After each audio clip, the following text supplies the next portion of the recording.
বিভিন্ন জেলায় পুলিশের সঙ্গে শিবির কর্মীদের সংঘর্ষে 11 জনকে আটক করেছে পুলিশ সহ আহত হয়েছে 31 জন। জেলা প্রতিনিধিদের পাঠানো তথ্য ও ছবি নিয়ে ফারজানা জবার ডেস্ক রিপোর্ট। চট্টগ্রামের কদমতলীতে বিআরটিসি এলাকায় শিবির কর্মীদের সঙ্গে পুলিশের সংঘর্ষে 2 পুলিশ সহ 3 জন আহত হয়েছে। এ সময় পুলিশের একটি পিকআপ ভাঙচুর করে শিবির কর্মীরা। ঘটনাস্থল থেকে পুলিশ শিবির কর্মী সন্দেহে 3 জনকে আটক করেছে। দিনাজপুরে নিমতলা মোড় থেকে ছাত্র শিবির বিক্ষোভ মিছিল বের করলে মুন্সিপাড়া বুটিবাবুর মোড়ে পৌঁছলে পুলিশ তাতে বাধা ও লাঠিচার্জ করে। এ সময় পিকেটাররা পুলিশের 2টি পিকআপ ভ্যান ভাঙচুর করে। এতে পুলিশ ও শিবির কর্মীদের সংঘর্ষে পুলিশ সহ 11 জন আহত হয়।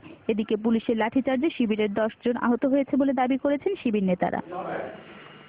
এদিকে রাজশাহীতে বিনোদপুরে পুলিশের সঙ্গে শিবির কর্মীদের সংঘর্ষের ঘটনায় 5 জনকে আটক করেছে পুলিশ।